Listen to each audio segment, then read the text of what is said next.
The previous video about call options was a major success. Well, not really, but I still had fun making it, and most importantly, I am on a mission to bring knowledge about trading options. Definitely check that video first if you haven't, because today we are going to talk about put options. If you don't know what these are or still confused on how they work, this video has the simplest explanation on the entire internet, and it also has an example in the end. Okay then, stop talking and start explaining. Michael and Ben are business partners. Ben is a pineapple farmer and Michael owns a juice stand, and every summer he buys pineapples from Ben with $3 a piece. However, this year that price will change because Jeff, who is also a pineapple farmer, is moving to England. Why England, you ask? I don't know, maybe he likes pizza and pasta a lot. Oh wait, that's not England. Anyway, because Jeff is leaving, this will affect the pineapple price in summer. Michael thinks the pineapple price will rise, while Ben thinks price will fall below $3. So they decide to make a deal. Okay, they already made the deal in the last video, which we established it was a call option contract, but now they decide to make a new, different deal. The new different deal goes as this: Ben will sell 100 pineapples to Michael in summer. But because Ben doesn't want to sell his pineapples with less than $3 a piece, he will give Michael $50 right now, and when the pineapple season starts in summer, he will have the right to sell the pineapples for $3 even if the price is below that. In other words, you could say that Ben is buying some sort of insurance for $50 in case the price of a pineapple does indeed go down. Let's fast forward to summer and look into different scenarios for each of our characters, and let's start with Ben. Summer is here. As Ben predicted, pineapples are cheaper. Because Jeff left, this attracted other farmers to grow pineapples, thus dragging the price down. The pineapples are selling for $2. But because Ben has made that deal with Michael last winter, he can now sell his pineapples with $3 a piece. And because the deal was for 100 pineapples, he is getting paid $300. So Ben has made $300 minus the $50 he paid for the deal, and that brings it to a total of $250. If there was no deal, then he would have sold the pineapples with $2 and only made $200 instead of $250. Now let's look at the scenario where the price of a pineapple is $5. Even though Ben has the right to sell them at $3, he is not obligated to do that. Logically, why would he sell the pineapples with $3 when the current price is $5? So the deal he made with Michael is worthless, and he bought that $50 insurance for nothing. But that's okay, because he is making more money from selling the pineapples for $5, and that will compensate for the $50 he lost on the deal. If you indeed watched the previous video, you'll notice that I'm using the same script and just switching the name Michael for Ben and buy for sell. It's not because I'm lazy, well, maybe a little bit, but I just want you to see where lies the difference between call options and put options. But I'm getting ahead of myself. We'll get to the definition of a put option in just a second. Now let's go to the same scenarios, but from Michael's point of view.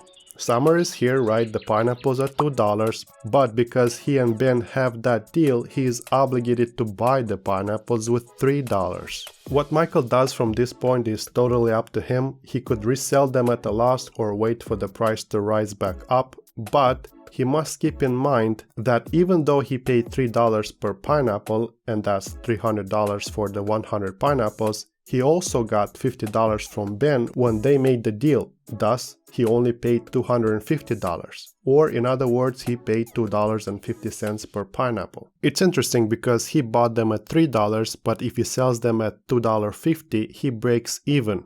More than that, if he sells them back at $3, he is actually profitable. How about that, huh? In scenario number 2, where pineapples are $5, Michael won't be able to buy them with $3 because it won't make sense for Ben to do that. In the deal he made with him, Ben has the right, not the obligation to sell, and obviously Ben won't sell the pineapples with $3 when the current price is $5. So Michael has the $50 from the deal with Ben, but no pineapples. Obviously he can buy them now for $5 if he wanted to. As we established, there are two types of options, call options and put options. This video will focus only on put options. See, Ben has bought a put option, and for that he paid a premium of $50. In doing so, he had the right, not the obligation, to sell the underlying stock, pineapples, at a strike price $3 before or on the expiration date, which is beginning of summer. Michael, on the other hand, has sold a put option, and for that he collected the premium of $50, being obligated to buy the pineapples if the market price is below the strike price on or before the expiration date.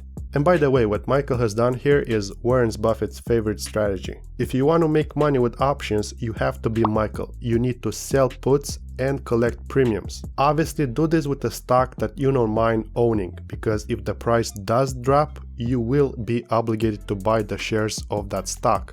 And that's why before you go into such a trade, your broker will lock up the capital needed to buy those shares.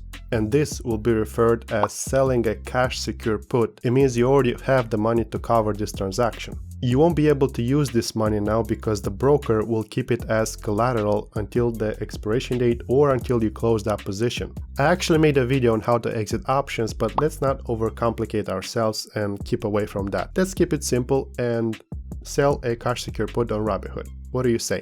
So I got here everyone's favorite meme stock, AMD, which stands for actively making dough. I'm not going into deep technical analysis, but looking at the graph for the past month, it looks like AMD for the most part was trading above $90 per share. If it went below that, then it would bounce back up. So selling a cash secure put at $90 or even $91 strike price might be a good idea. I will go to the option chain by clicking this button right here.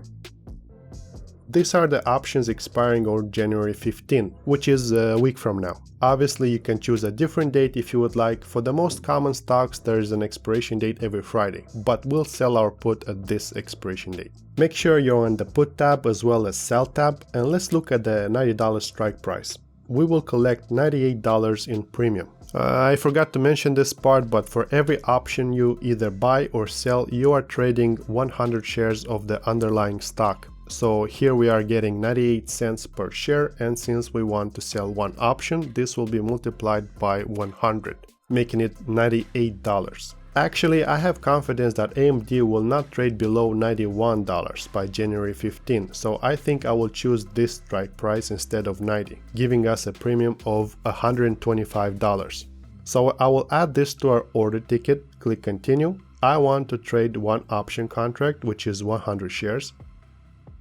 Now, as you can see, Robinhood will lock $9,100 as collateral because we are agreeing to buy 100 shares of AMD at $91. So 91 times 100 is $9,100. Click submit, and I am waiting for a Ben out there to buy this put option from me. And it looks like someone did, as this order was filled. And just like that, I made $125, and I will keep this money no matter what direction the stock will trade from now on. I can withdraw this $125 right now and go buy a bag of pineapples if I wanted to. What you probably want to know is what will happen with my collateral of $9,100. Well, if on January 15 AMD trades above $91 per share, my collateral will be released and I can use it to sell another cash secure put if I wanted to. If AMD is below $91 at expiration, then I will be obligated to buy the shares at $91 no matter what the price is. It could be $1 per share, I would still have to pay $91 per share. So obviously pick a stock that you believe in and for the last 5-10 years has a general uptrend. However, if I do have to buy the shares at 91, well, now I own 100 shares of AMD, and guess what? I can sell a covered call, which we discussed in the previous video. This strategy is known as the wheel strategy, and theoretically you can never lose because no matter what happens, you always sell options and collect premiums. The only downside is you need to have some initial capital to start spinning such wheels.